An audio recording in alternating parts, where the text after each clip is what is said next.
چچیرا بھائی ولید بن عتبہ بن ابی سفیان مدینہ منورہ کا گورنر تھا۔ ولید نے حسب دستور حضرت حسین کو پیغام بھیجا تاکہ اس سے نئے امیر یزید کے لیے بیعت کر لیں۔ حضرت حسین نے جواب میں فرمایا، سردست آپ سوچنے کی مہلت دیں، اس بارے میں نرمی اختیار کر لیں۔ ولید نے ان کو مہلت دے دی۔ حضرت حسین مہلت پا کر مکہ معظمہ تشریف لے گئے۔ دریں ثنا جب کوفہ والوں کو اس کا پتہ چلا کہ حضرت تو مکہ شریف پہنچ گئے ہیں تو انہوں نے اپنے قاصد امام حسین کی خدمت میں روانہ کیے اور ان سے درخواست کی کہ آپ کوفہ تشریف لے آئیں، ہم اب آپ ہی کے ہو گئے ہیں، ہم لوگ یزید کی بیعت سے منحرف ہیں اور ہم نے ان کے پیچھے جمعہ بھی پڑھنا چھوڑ دیا ہے۔ اس وقت حضرت نعمان بن بشیر انصاری یزید کی طرف سے کوفہ کے گورنر تھے۔ جب اہل کوفہ کی طرف سے اس قسم کی درخواستیں آئیں تو حضرت حسین نے اپنے چچیرے بھائی حضرت مسلم بن عقیل کو کوفہ بھیجنے کا پروگرام بنایا تاکہ وہ وہاں جا کر صورتحال اچھی طرح جائزہ لیں۔ اگر اہل کوفہ کے بیانات صحیح ہوتے ہیں تو خود کوفہ پہنچ جائیں گے۔ حضرت مسلم مدینہ منورہ پہنچے، وہاں سے راستے کی رہنمائی کے لیے 2 آدمی ساتھ لیے اور کوفہ کی طرف روانہ ہو گئے۔ جس راستے سے وہ لے گئے اس میں ایک ایسا لکودک میدان آ گیا جس میں نہ پانی ملنے کے سبب سخت پیاس سے دوچار ہو گئے۔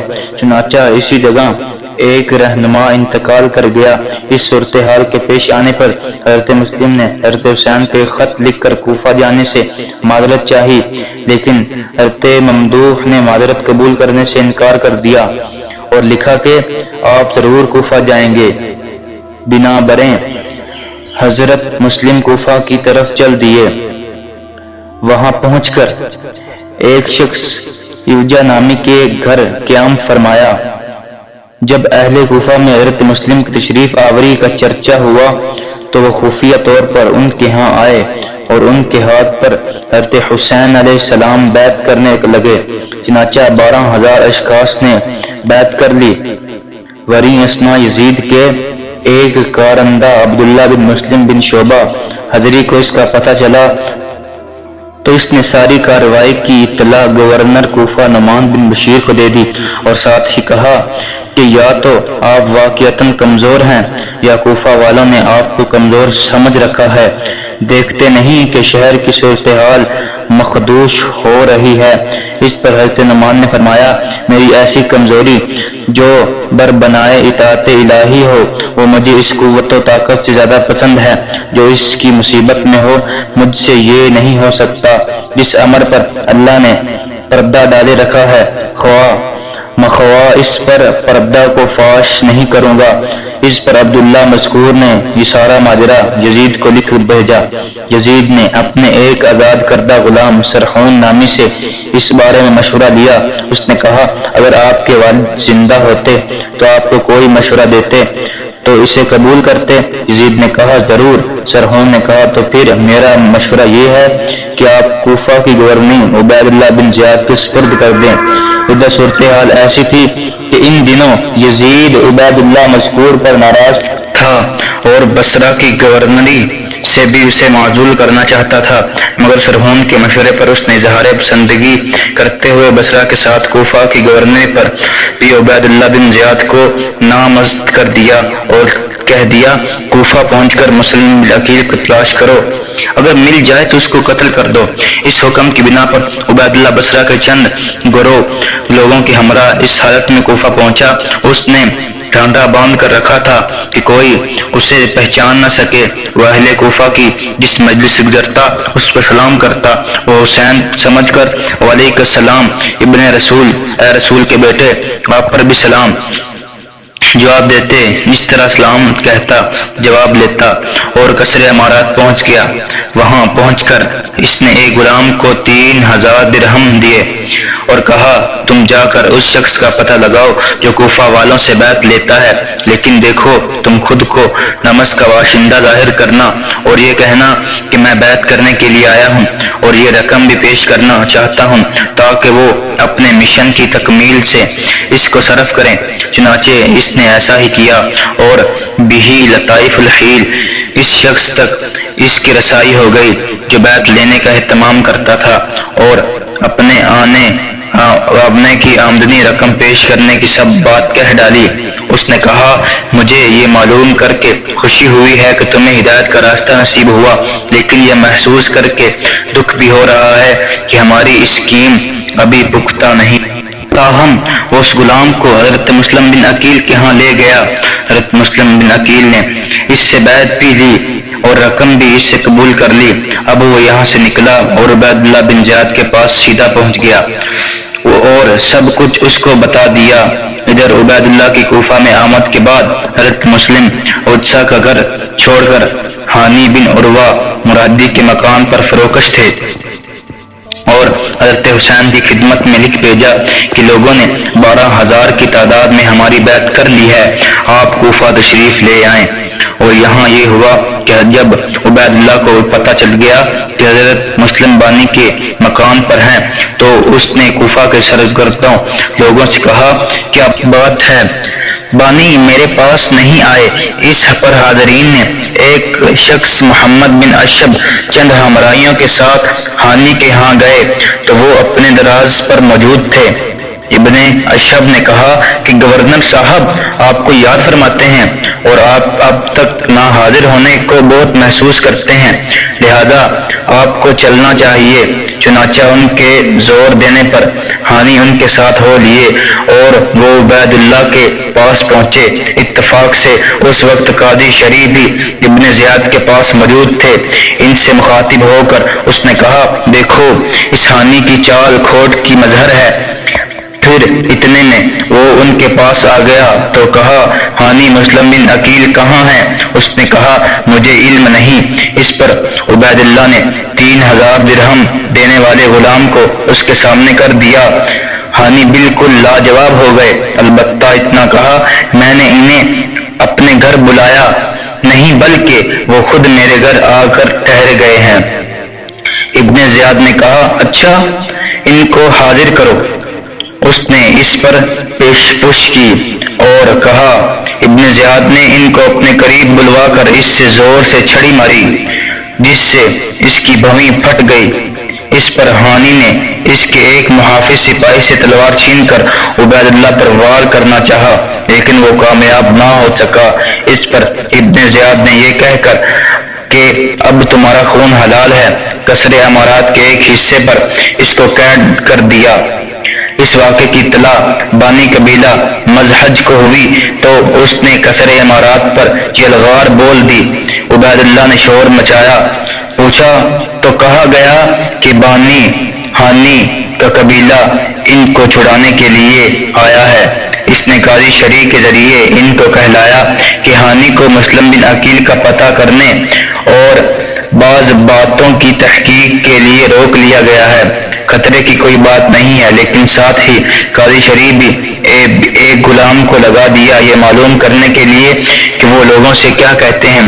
قاضی شریع لوگوں کی طرف جاتے ہوئے ہانی کے پاس سے گزرے تو اس نے قاضی صاحب سے کہا، میرے بارے میں اللہ سے ڈرنا، ابن زیاد میرے قتل کے در پہ ہیں۔ تاہم قاضی شریع نے ہجوم کو ابن زیاد والی بات کہہ کر مطمئن کر دیا اور وہ لوگ بھی سمجھ کر مطمئن ہو گئے ہانی کو کوئی خطرہ نہیں ہے۔ حضرت مسلم کو جب ہنگامے کی اطلاع ہوئی تو انہوں نے اپنے ذرائع ابلاغ سے کوفہ میں اعلان کر دیا، جس کے نتیجہ سے 40,000 لوگ ان کے پاس جمع ہو گئے۔ ان کو باقاعدہ انہوں نے ایک فوجی دستہ کی شکل دے دی جس کا مقدمہ الجیش میمونہ اور مسیرہ وغیرہ بھی صحیح کچھ تھا۔ خود حضرت مسلم بن عقیل اس کے قلب میں ہو گئے۔ اس طرح 40,000 کا یہ لشکر جرار قصر عمار کی طرف روانہ ہو گیا۔ عبید اللہ کی اس کی اطلاع ہوئی تو اس نے اہالیان کوفہ کو اپنے قصر میں بلایا۔ جب یہ لشکر قصر عمارات تک پہنچا تو سرداران کوفہ نے پانے اپنے قبیلوں والوں کو دیواروں کے اوپر سے گفتگو کر کے سمجھانا شروع کیا۔ اب تو حضرت مسلم کی فوج کے آدمی گھسکنے شروع ہوئے اور ہوتے ہوتے شام تک صرف 5 رہ گئے، حتیٰ کہ رات کے اندھیرے تک وہ بھی چل دیے۔ جب حضرت مسلم نے دیکھا کہ وہ تو نہ رہ گئے ہیں تو وہ بھی وہاں سے چل پڑے۔ راستے میں ایک مکان کے دروازے پر پہنچے تو ایک خاتون اندر سے آپ کی طرف نکلی۔ اس نے اس کو پانی پلانے کے لیے کہا تو اس نے پانی کو پلا دیا، لیکن اندر واپس چلی گئی۔ تھوڑی دیر بعد پھر باہر آئی تو آپ کو دروازے پر دیکھ کر اس نے کہا، اے اللہ کے بندے، آپ کا اس طرح بیٹھنا مشکوک ہے، یہاں سے چلے جائیں۔ اس نے کہا، میں مسلم بن عقیل ہوں، کیا تم مجھے پناہ دو گی؟ اس نے کہا، ہاں آ جائیے۔ آپ اندر چلے گئے، لیکن کرنا خدا کا یہ ہوا کہ اس عورت کے لڑکے نے محمد بن اشعب مذکورہ کو اطلاع دے دی، جس نے فوراً عبید اللہ تک خبر پہنچا دی۔ اس نے اس کے ہمراہ پولیس کو روانہ کر دیا اور ان کو مسلم کی گرفتاری کا حکم دے دیا۔ پولیس نے جا کر مکان کا محاصرہ کر لیا، جبکہ حضرت مسلم کو خبر تک نہ ہو سکی۔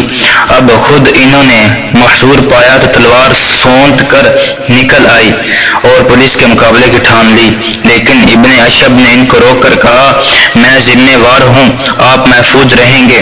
بس وہ حضرت مسلم کو ابن زیاد کے پاس پکڑ لے گئی، چنانچہ ابن زیاد کے حکم سے انہیں قصر امارات کی چھت پر لے کر قتل کر دیا۔ انا للہ و انا الیہ راجعون۔ ان کی لاش بازار میں لوگوں کے سامنے پھینک دی گئی، نیز اس کے حکم میں ہانی کو کوڑے کرکٹ کی جگہ تک گھسیٹتے ہوئے جا کر سولی دے دی گئی۔ ادھر تو کوفہ میں یہ تک ہو گیا تھا اور ادھر حضرت مسلم چونکہ خط لکھ چکے تھے، 12,000 اہل کوفہ نے بیعت کر لی۔ حضرت حسین جلد از جلد تشریف لے آئے، اس لیے حضرت حسین مکہ شریف سے کوفہ کی طرف روانہ ہو گئے، تاکہ آپ قادسیہ 3 میل کے فاصلے پر تھے کہ حر بن یزید تمیمی حضرت حسین کے قافلے کو ملا۔ اس نے کہا، کہاں تشریف لے جا رہے ہو؟ آپ نے فرمایا، کوفہ۔ اس نے کہا، وہاں تو کسی خیر کی توقع نہیں ہے، آپ کو یہاں سے ہی واپس ہو جانا چاہیے۔ پھر کوفیوں کی بے وفائی اور حضرت مسلم کی قتل کی پوری ردو آپ کو سنائی۔ آپ سارا قصہ سن کر حضرت حسین نے تو واپسی کا ارادہ کر لیا، لیکن حضرت مسلم کے بھائیوں نے یہ کہہ کر واپس جانے سے انکار کر دیا کہ ہم خون مسلم کا بدلہ لیں گے یا خود مارے جائیں گے۔ اس پر حسین نے فرمایا، تمہارے بغیر میں جی کر کیا کروں گا؟ اب وہ سب کوفہ کی طرف روانہ ہوئے۔ جب آپ کو ابن زیاد کی فوج کا ہرا دل دستہ نیز حاضر کیا تو آپ نے کربلا کا رخ کر لیا اور وہاں جا کر ایسی جگہ پر پڑاؤ ڈالا جہاں ایک ہی طرف سے جنگ کی جا سکتی تھی، چنانچہ خیمے نصب کر لیے۔ اس وقت آپ کے ساتھ 45 سوار اور 100 کے قریب پیدل تھے۔ دریں اثنا عبید اللہ نے عمر بن سعد کو، جو کوفہ کا گورنر تھا، بلایا اور اس سے کہا کہ اس شخص کے معاملے میں میری مدد کریں۔ اس نے کہا، مجھے معاف ہی رکھیے۔ ابن زیاد نہ مانا۔ اس پر عمر و سعد نے کہا، پھر ایک شب سوچنے کی مہلت دے دیجیے۔ اس نے کہا، ٹھیک ہے، سوچ لو۔ ابن سعد نے رات بھر سوچنے کے بعد آمادگی کی اطلاع دے دی۔ اب عمر بن سعد حسین کی خدمت میں حاضر ہوا۔ حضرت نے اس کے سامنے تجویز رکھی کہ دیکھو، 3 باتوں میں سے ایک بات منظور کر لو۔ پہلی یہ، مجھے کسی اسلامی سرحد پر چلنے جانے دو۔ دوسری، مجھے موقع دو کہ میں براہ راست یزید کے پاس پہنچ جاؤں۔ تیسری یہ، یا پھر میں جہاں سے آیا ہوں وہیں مجھے واپس بھیج دو۔ ابن سعد نے یہ تجویز یزید خود کو منظور کر کے ابن زیاد کو بھیج دی۔ اس نے لکھا، ہمیں یہ منظور نہیں، بس ایک ہی بات ہے کہ حسین یزید کے لیے میری بیعت کریں۔ ابن سعد نے یہی بات حضرت حسین تک پہنچا دی۔ انہوں نے فرمایا، ایسا نہیں ہو سکتا۔ اس پر آپس میں لڑائی چھڑ گئی اور حضرت کے سب ساتھی مظلومانہ شہید ہو گئے، جن میں 10 سے کچھ اوپر نوجوان اور ان کے گھر کے تھے۔ اس اثنا میں ایک تیر آیا تو حضرت کے ایک چھوٹے بچے کو لگا جو گود میں تھا۔ آپ اس سے خون پونچھ رہے تھے اور فرما رہے تھے، اے اللہ، ہمارے اور ایسے لوگوں کے بارے میں فیصلہ فرما جنہوں نے پہلے یہ لکھ کر ہمیں بلایا ہے کہ ہم آپ کی مدد کریں گے، پھر اب وہی ہمیں قتل کر رہے ہیں۔ اس کے بعد خود تلوار ہاتھ میں لی، مردانہ وار مقابلہ کیا اور لڑتے لڑتے ہوتے شہید ہو گئے۔ اور یہ شخص جس کے ہاتھ میں حضرت حسین شہید ہوئے قبیلہ مزہج کا آدمی خبیث آدمی تھا، اگرچہ اس بارے میں دوسرا قول بھی تاریخ میں مذکور ہے۔ مزہج ہانی کا وہی قبیلہ تھا جس نے قصر عمارات پر چڑھائی کر دی تھی۔ یہ شخص حضرت کا سر تن سے جدا کر کے ابن زیاد کے پاس لے گیا۔ اس نے ایک شخص کو آپ کا سر مبارک دے کر یزید کے پاس بھیج دیا، جہاں جا کر یزید کے سامنے رکھ دیا گیا۔ ادھر ابن سعد بھی حضرت کے گھردار کو لے کر ابن زیاد کے پاس پہنچ گیا۔ ان کا صرف ایک لڑکا بچہ رہ گیا تھا جس کا نام زین العابدین تھا۔ وہ روایت کے راوی اور باقر کے والد تھے۔ یہ عورتوں میں بیمار ہو گئے تھے۔ ابن زیاد نے حکم دیا اس بچے کو بھی قتل کر دیا جائے۔ اس پر ان کی پھپھی حضرت زینب بنت علی ان کے اوپر گر پڑی اور فرمایا جب تک میں قتل نہ ہو جاؤں اس بچے کو قتل نہ ہونے دوں گی۔ اس صورتحال پر انہوں نے یہ حکم واپس لے لیا۔ بعد میں اسیران جنگ کو یزید کے پاس بھیج دیا گیا۔ جب حضرت حسین کے یہ بچے کچھ افراد خانہ یزید کے دربار میں پہنچے تو چند درباریوں نے حسب دستور یزید کو تہنیت فتح پیش کی۔ ان میں ایک شخص نے یہاں تک جسارت کر ڈالی کہ ایک لڑکی کی طرف اشارہ کر کے کہا امیر المؤمنین یہ مجھے دے دیجیے۔ یہ سن کر حضرت زینب بنت علی نے کہا باخدا یہ نہیں ہو سکتا، بجز اس صورتحال کے یزید دین الہی سے نکل جائے۔ پھر اس شخص نے دوبارہ کہا تو یزید نے اسے ڈانٹ دیا۔ اس کے بعد یزید نے ان سب کو محل سرا میں بھیج دیا، پھر ان کو تیار کرا کے مدینہ روانہ کرا دیا۔ جب یہ لوگ مدینہ پہنچے تو خاندان عبد المطلب کی ایک عورت سر پیٹتی اور روتی ہوئی ان سے ملنے کے لیے آئی اور ان کی زبان پر یہ اشعار تھے ماذا تقولون ان قال النبی لکم ماذا فعلتم وانتم اخو الامم بعزتی بأہلہ